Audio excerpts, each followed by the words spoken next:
for all of them. It don't matter if you Diddy or whoever you is. TG Jakes, any of them. All lies will be exposed. That's all. And that virgin hole I was telling you about. Right. Because P. Diddy be wanting to party. And you gotta tell him no. You got to tell him no. I did. I did. See, I got the receipts for everything I'm telling you. Girl, as cliche as this is starting to sound, you just gotta appreciate how ironic it is that Katt Williams has been right about Diddy being a creep all along. And now, Katt is bringing more receipts to show this Diddy P runs much deeper than y'all think it does. Since Diddy's homes got raided last week, so many things have resurfaced, showing how Diddy has been about this life for decades, and he has not been in it alone. Allegedly, Diddy has many accomplices in the industry, and these aren't even nobodies. These are important figures, Hollywood royalty. Katt has made it his mission to expose Diddy and his cabal, and he has not wasted time in bringing some new evidence into the mix. Allegedly, Diddy's so-called accomplices are the reason why he's in this mess, and they're not gonna stop until Diddy goes down. So, who did Katt expose as Diddy's industry accomplice? And are they really why Diddy is caught up in this battle? Let's break it down. Sean Diddy Combs can't seem to escape the spotlight right now, and the federal investigation into any connections to an alleged operation is creating comparisons to other infamous figures like Jeffrey Epstein and R. Kelly. Y'all should have listened when Katt Williams said everything that happens in the dark will be revealed this year because, baby, it's just the first quarter, and we've already seen so many things. As y'all know, Katt has been on a mission to expose the creeps and the snakes in the industry, and one of them is, of course, Diddy. In his Club Shay Shay interview, Katt predicted that this is the year Diddy finally gets exposed, and people thought he was playing. All of these big deviants is all catching hell in 2024. It's up for all of them. It don't matter if you Diddy or whoever you is. TG Jakes, any of them. All lies will be exposed. That's all. And anyone who takes that the wrong way, know why they take it the wrong way. He even talked about how he had to walk away from millions many times because he didn't want to party with the likes of Diddy. They offered him 50 million and he turned it down. Who gonna turn down 50 million? Now, I've had to turn down $50 million 4 times. 4 times. Just to protect my integrity and that virgin hole I was telling you about. Right. Because P. Diddy be wanting to party. And you gotta tell him no. You got to tell him no. I did.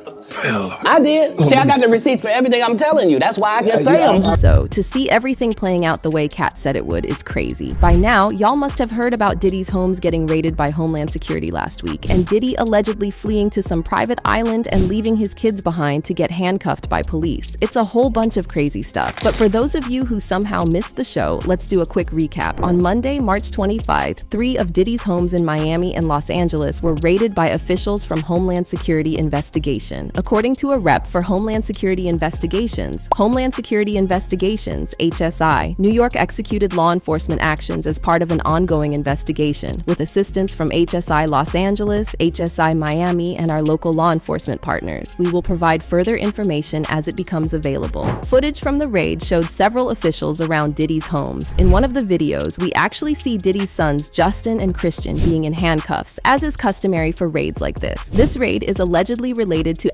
trafficking allegations that have been brought against Diddy in the last few months. As y'all know, the first of these allegations was made by Cassie in her November 2023 lawsuit, where she accused Diddy of a decade of abuse, manipulation, and control. In the lawsuit, Cassie said Diddy usually forced her to be with other men for his pleasure, and that they would organize freak-off sessions where she would be pumped full of substances that made her unable to consent to whatever Diddy wanted. He also allegedly put his hands on her, blew up Kid Cudi's car when he found out she had been talking to him, and made her carry his firearm and purchase prescription medication for him. Diddy settled with Cassie for an undisclosed amount within a day of her filing the lawsuit, probably hoping to keep everything down. But it had the exact opposite effect because folks immediately started guessing that for Diddy to settle so fast, he probably did the things Cassie accused him of doing. Cassie's lawsuit opened the floodgates for other alleged victims to also bring a lawsuit against Diddy for violations ranging from trafficking to drugging people and taking advantage of them. There have been 4 lawsuits lawsuits after Cassie's, the latest being from Diddy's former producer, Lil Rod, who worked on Diddy's Love album. Lil Rod's lawsuit accused Diddy of trafficking, RICO offenses, and many other twisted things. But more importantly is that Lil Rod's lawsuit accused several other people of working with Diddy, including big names like Christina Koram, Diddy's chief of staff, Sir Lucian George, Universal Music Group CEO, and Ethiopia Habta Mariam, former Motown Records CEO, who were all listed as co-defendants. Lil Rod also claimed that Diddy once bragged about using his connections to people like T.D. Jakes to redeem himself from all the negative media attention he had been receiving because of the lawsuits. Well, Katt Williams also agrees with the idea that Diddy is not alone in this, and he has lots of friends in high places who participate in these things with him. Katt recently shared a clip on his Instagram story featuring Diddy in an old clip from the Nickelodeon show, All That. In the clip, two young boys are asking Diddy how to wake their friend up after all their previous attempts have failed, and Diddy suggests they put a toy helicopter in the boys' pants and remote control it. And he's still sound asleep. What are we gonna do? I don't know. You know, in situations like this, I always ask myself, what would P. Diddy do? Oh, what would P. Diddy do? No, I don't know. Hey, let's ask him. Oh, okay.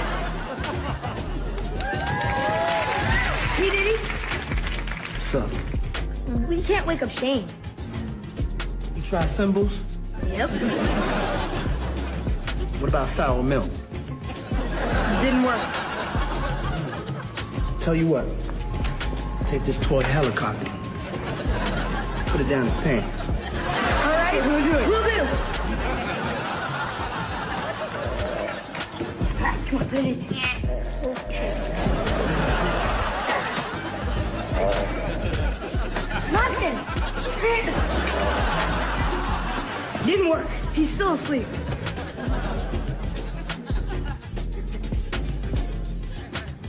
Try this.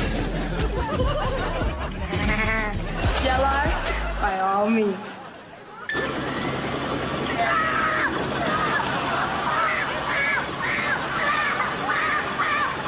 That's obviously a very disturbing clip, and it's weird enough that Diddy read the script and agreed to do it. But maybe it shouldn't be all that surprising given Diddy's history with young boys like Justin Bieber and Usher and all the things he allegedly did to them. What's even more disturbing is that someone on Nickelodeon made the script and approved it, and apparently this person was Dan Schneider. If y'all have been following the news, Dan Schneider and some other Nickelodeon executives have been outed recently for taking advantage of the child stars working with Nickelodeon. This came after the release of the investigation Discovery docuseries, Quiet on Set: The Dark Side of Kids TV, which spotlights allegations of abuse and mistreatment going on behind the scenes of y'all's favorite Nickelodeon shows. Katt Williams seemed to imply in his post that Dan Schneider is one of Diddy's accomplices in the industry. Oh, but there's more. Remember that rant where Katt called out Diddy and Jermaine Dupri for being P-words? What's happening, Puff? I'll be back to you if JD ain't had enough. Yeah? Jermaine Dupri, king of if you ask me, baby. Shit. Well, as y'all know, Jermaine Dupri has been accused of violating boy band Criss Cross, and he allegedly used to take them to strip clubs and groom them. Now, there's no proof of any of these allegations, and Jermaine has denied them while replying to a question on the matter, saying, "You must be out of your effing mind. At Buzz Forever, I should sue you for writing this disrespectful ish on my page. F outta here." But we know how these things go, and it sounds very similar to Diddy being accused of messing around with people who worked under him. Diddy's former backup dancer, Tanika Ray, shared a video on Instagram where she talked about how her experience with Diddy was horrific and traumatizing. I have a family member who I want you to hire them as an intern. And I have never talked about this publicly. And the internship stopped abruptly like 3 or 4 months into it. And I spoke to my family member like, well, what happened? And they wouldn't say. Years later, they finally came out, and this is a male, Puff had said, "Come home, stay the night with me, or the internship is over." And absolutely not. And the internship ended. But from there, I was like, oh. Oh, yeah. You know, we all have stories. Seriously, we all have stories. Mine is horrific, and only 5 people know it. And I probably will never tell it. But since then, I've been like, Yep. And I also am very intimately aware that you tell your truth and you become victimized over and over and over and over and over and over. And mind you, I then interviewed him many times. I have a lot of stories, y'all. I've been in Hollywood for 25 years, maybe longer, 30. I got a lot of stories. Unfortunately, maybe I'll write a book one day. But it just is so traumatizing that women just want to live every day and feel safe. And when we revisit, we live in a state of victimhood. And nobody wants to live there. So for those of you like, why aren't you saying something then? Because we just want to live. We want to be happy. And we really want to forget the trauma.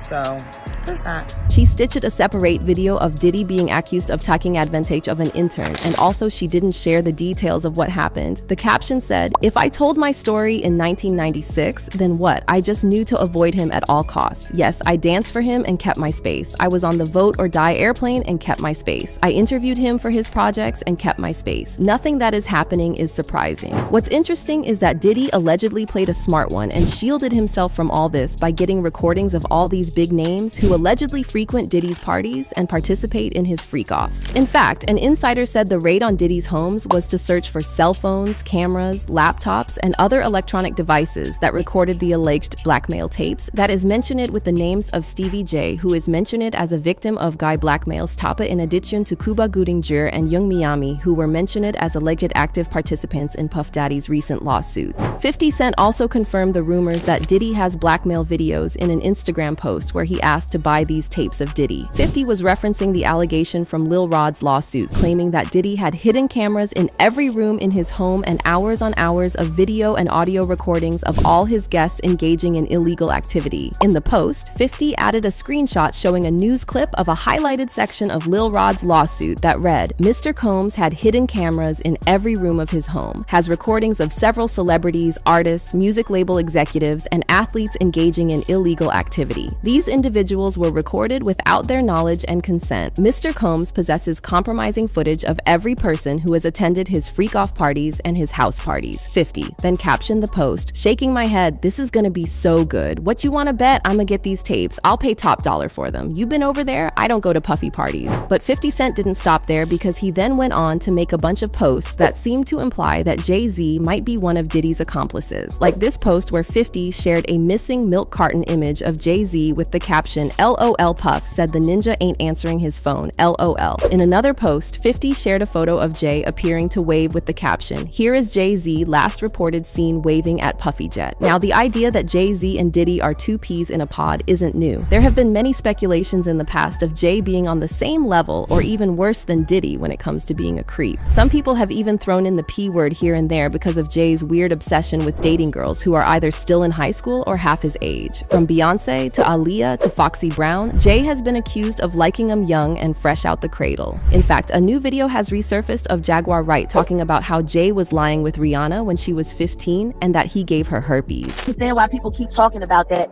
It was forever ago. They were both very young, and he had just had his first herpes outbreak from her giving him the herpes. Ooh, my.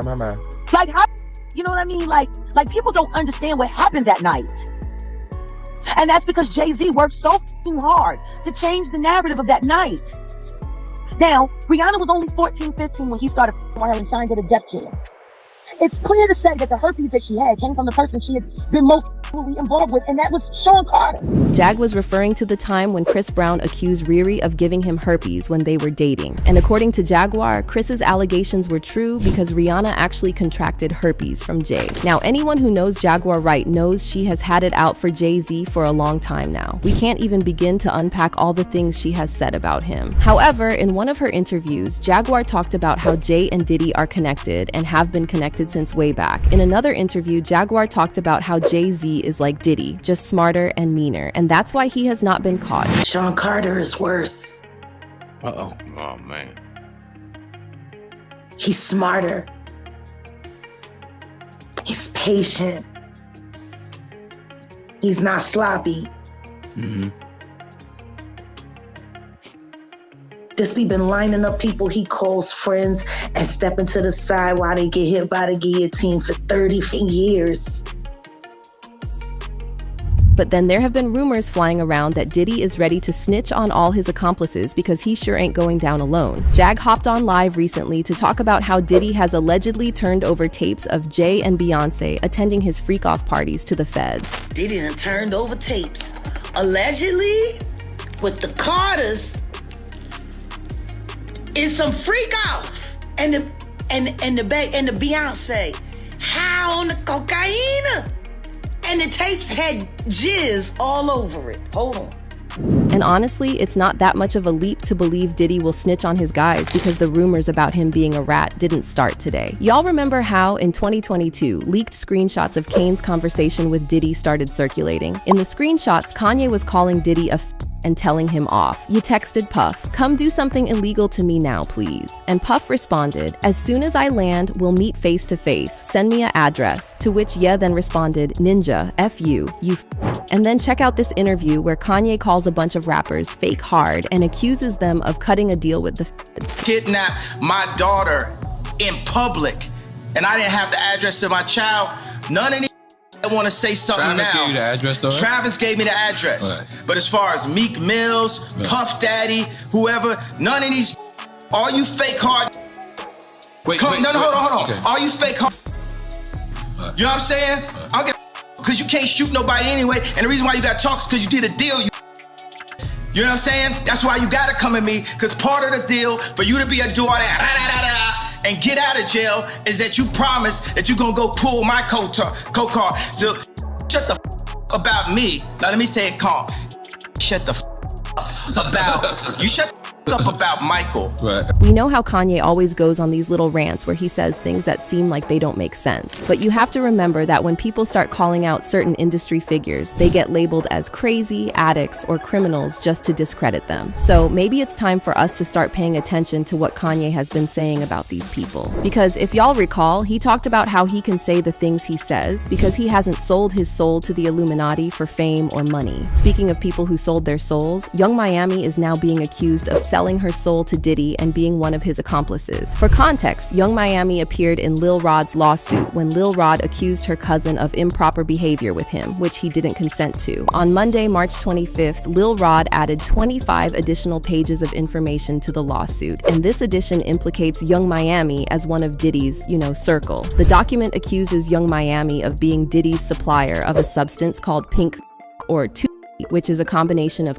coke and ecstasy. Diddy allegedly has a taste for this substance, and his designated mule for transporting the stuff is a man named Brendan Paul, who is supposedly a former Syracuse University basketball player. Brendan Paul is also reported to have been arrested at a Miami airport shortly after the raid of Diddy's home there. However, the document then says Brendan is not the only one who transports this product for Diddy. Young Miami also does sometimes. It reads, "Plaintiff and the Combs Rico Enterprise were rehearsing for something in the Water Festival in Virginia. Plaintiff Jones personally witnessed Mr. Combs do a few lines of in his dressing room. Defendant Sean Combs wanted but Brendan forgot it, so defendant Christina Coram called Young Miami, who then brought it on the private jet from Miami. Young Miami is also accused of being on Diddy's payroll as an S-worker. Upon information and belief, defendants Lucian Charles Grange, in his capacity as CEO of UMG, authorized Motown Records and Universal Music Group to provide financial resources to defendants Sean Combs and Love Records through wire transfers to defendants Sean Combs and Love Records accountant Robin Greenhill. Upon information and belief, Ms. Greenhill ensured the wiring, funds transfer, or cash payments to S-workers were completed. According to Plaintiff Jones, defendant Sean Combs bragged about having several women on a monthly stipend. According to Plaintiff Gines, the women who received these payments are Caresha Romeka Brownlee, aka Young Miami, Jade Ramey, aka Jade, Daphne Joy Cervantes Narvaez, aka Daphne Joy, who were paid a monthly fee to work as Mr. Combs' S-workers. Now, Young Miami has not directly addressed any of these allegations,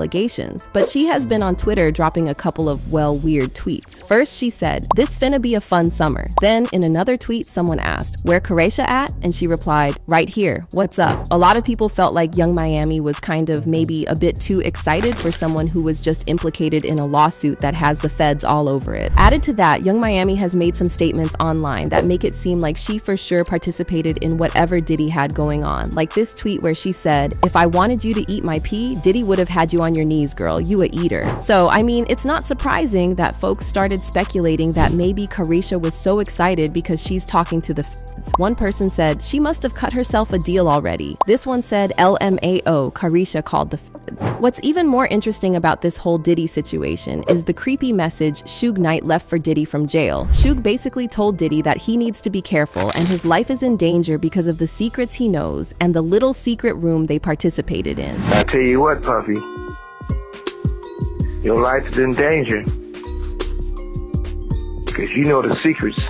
Who's involved in that little secret room you guys participating in. So, you know they're gonna get you if they can. It's a little crazy how Puffy get booted out the alcohol business and Jimmy Iovine steps in with Andre and Snoopy promoting it. It's never a good look when it comes to culture of hip-hop and for our community, our people. I turn myself in. Sometimes you gotta face the music. That's most of the time. Puffy, I'm gonna give you some real advice. 2 quick things. You gotta make a decision. When you go to prison, either you're gonna be standing up pissing or squatting sitting down pissing. I advise you to try to take the first one, because you know if you're squatting pissing on the seat, you know what that means. Oh yeah, by the way, do not do your time going by Brother Love. Brother Love is not a good code name for prison. I'm out. From what Suge said, folks assume Diddy must have some very damaging information about certain figures in the industry that might cost him his life, especially if he ends up in prison. But as far as Gene Deal, Diddy's former bodyguard, is concerned, Diddy will never be in jail because he won't be able to handle it. In a recent interview, Gene said Diddy would much rather off himself than go to jail. And you knowing him, do you think it's possible that he might commit? When you're a narcissist, there's always a possibility because you're suffering. But I don't think that he can see himself in a cage. I don't think he can see himself behind those bars in those type of situations. It's too many real dudes that dislike him. But then again, there's a lot of real dudes that need help. And him being behind bars, he could probably help him. Now, we don't know if Diddy is actually going to face criminal charges or go to prison, for that matter. Still, sources in law enforcement seem to believe he can't escape it, with all the dirt Homeland Security supposedly already has on him. Honestly, it just seems like Diddy doesn't have anywhere to hide right now because everyone is turning against him. For example, former Motown Records CEO Ethiopia Habta Mariam is allegedly ready to testify against Diddy in court in exchange for her name being dropped from the lawsuit. So it looks like it's really game over for Diddy. Meanwhile, fans are fully on board with Katt exposing Diddy. When I think of all the false arrests, harassment, and public lying on Katt Williams, the more it seems like he really took one for Team Truth. Maybe the a-holery will stop if it is exposed. Katt is one tough cat. Sometimes the truth hurts. Katt was 100% correct. 2024 is Diddy year of exposing. But now I want to know what y'all think about Diddy and his accomplices getting exposed. Sound off in the comments below and check out this next messy video.